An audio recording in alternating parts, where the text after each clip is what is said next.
Hey folks, this is the lesson on subtracting decimals, and specifically it is the intro to. So for a warm-up, just to get our brains thinking in the direction of what we're about to talk about, pause the video, try out both of these problems using an algorithm. So put the numbers on top of each other, subtract them, and then come back. So pause and try them. Okay, hopefully you pause the video and try these out. Let's go over them, and these are just to get us thinking in the direction of what this lesson is all about. So, 3,214 minus 659. Okay, hopefully we lined up the place values. So we have the ones, tens, hundreds, and then there's nothing in the thousands for this number, just the 3 in the thousands for that number. So we're all set to go there. So let's subtract them. 4 minus 9, you cannot do that, right? So we're going to use our skill of regrouping. So we're actually going to take this 1 in the tens.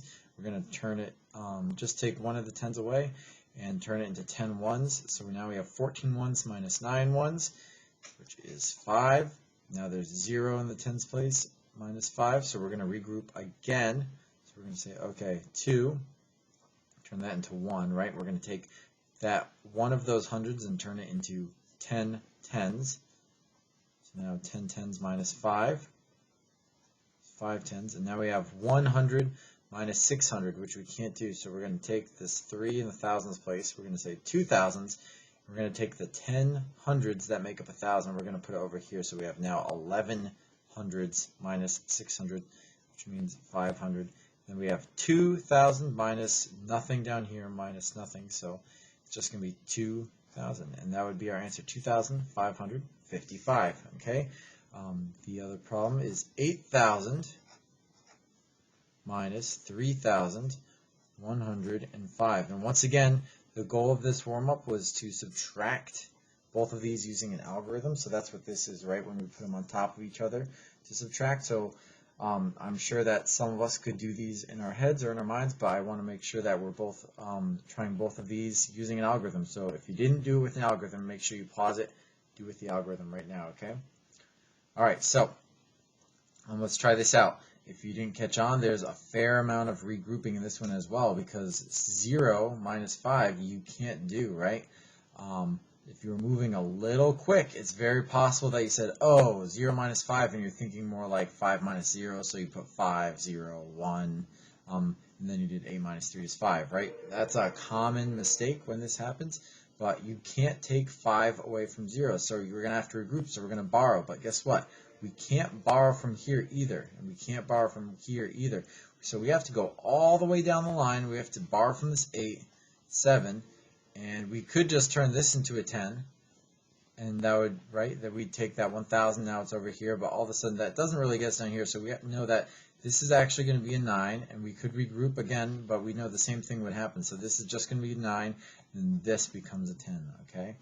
So that's a unique type of regrouping problem, but anyway, just to get us thinking along the lines for today's skill, so 10 minus 5 is 5, then we have 9 minus 0 is 9, 9 minus 1 is 8, and then we have 7 minus 3 is 4. Okay, so that's when we are subtracting or taking away from a number with a lot of zeros in it, we kind of have that like domino effect of regrouping and borrowing from all the way at the other end, and 9, 9, and then finally got a regroup number. So anyway, we're going to move on to subtracting decimals, the actual focus of today's lesson, which deals with a fair amount of regrouping. So it's just part of the way that subtraction works, right? We've got to use regrouping.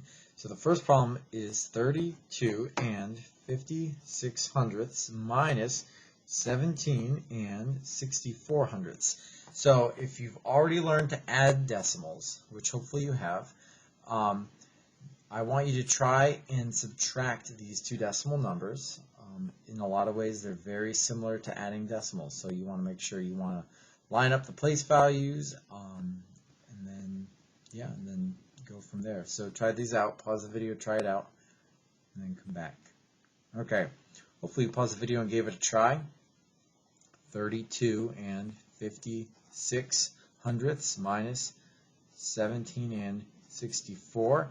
So we lined up the place values.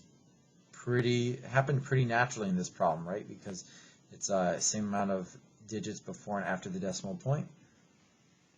We'll use our algorithm. We'll say 6 minus 4 is 2. 5 minus 6 you can't do, so you just regroup from across the decimal point, right? You treat it just like a normal number. 1, 5, 15 minus 6 is 9. Decimal point, 1 minus 7. You can't do that, so you have to borrow, right? Regroup. This becomes a 2. 11, 4. 2 minus 1 is 1. And that would be our answer, okay? So far, so good. You might have someone tell you, oh, just line up the decimal points, but I'm going to say, again, if you watch my adding decimals video, you can't say that because there's not always decimal points, and we'll get to a problem that has to do with that. Let's try a second example, though. Second example is 85 and 7/10 minus 9 and 37 hundredths. Pause the video, give these a go, give this one a go, see what you get, and then come back to it. Alright, hopefully you paused it and gave it a shot. Let's try it out. So 85 and 7/10 minus 9, so we're lining up the place values, 9 and 37 hundredths. Now, just like up here in our example problem where we had zeros and we said, oh, you can't just say 5 minus 0, right? You got to make sure you're always subtracting down the right way. So same thing here. There's nothing up here, but you can't say nothing minus 7 is 7, right? You can't say nothing minus 7. Nothing is just 0. We know if we put a 0 here, it doesn't change the value of this number, right? It might change how we say it. It goes from 85 and 7/10 to 85 and 70 hundredths. It's the same thing. So if we use 0 minus 7, you can't do that. You actually have to regroup. So this 7 becomes a 6, becomes a 10. 10 minus 7 is 3. 6 minus 3 is 3. Decimal point. 5 minus 9, you can't do that. So once again, you regroup. Becomes 7, 15, 6, 7 minus nothing, right? That you can do. 7 take away nothing is 7. And that would be our answer for this one. So the skill of placing zeros here in these empty spaces, that's pretty important. If you were going to do 3.6 and then, or 3 6/10, and then you're going to take away, man, I already messed this one up. Then you're going to take away 764, right? Well, you might want to put something up here so that you can regroup, so you would just put some placeholder zeros, okay? We're not going to do that one, but that's just an example of using those placeholder zeros. Let's try our third example for this lesson, which is 47 minus 1 and 409 thousandths. So keep in mind how we'll use these zeros as a placeholder. Why don't you pause the video, try it out, make sure that you line up your place values, and then restart the video and or rather unpause the video and watch how I solve it. So try it out. Pause the video and try that out. Okay, hopefully if you weren't sure what to do, you still paused the video and just gave it a shot. Let's try it out. So 47 minus, and I'm going to line up the place values. So I see a 1 in the ones place. So I'm just going to put a 1 in the ones place. Decimal point. 4, 0, 9. Subtraction. Okay, so once again, I have all this empty space. So what I want to do is I have to put a decimal point. So another reason why I don't say line up the decimal points. There's no decimal point over here, right? So I'm going to put a decimal point, and then I'm going to say, well, there's nothing back here. So 47 is the same as 47 and 0 thousandths, right? 47 and nothing, no thousandths, nada, right? So now I can use regrouping just like up here, right? When we were operating with whole numbers, just like our whole number example problem in the beginning, 8,000 minus 300, 105. Now down here, I'm going to use the same strategy because it's just like subtracting whole numbers. So I place these zeros that weren't originally part of the problem, part of the number, and now I'm going to use them. So I'm going to say 0 minus 9, I can't do, and then I can't borrow or regroup from this 0. I can't regroup from this 0. So I have to go all the way over to this 1, and we need to take one of those 1s, so 6. Now that would be 1/10. But I would need to borrow from the 1/10, regroup, then make this one also 10, but I'm going to regroup just like in a whole number and make this a 10. So 10 minus 9, 1, 9 minus 0, 9, 9 minus 4, 5, decimal point. 6 minus 1, 5, 4, take away nothing, 4. So my answer would be 45 and 591 thousandths.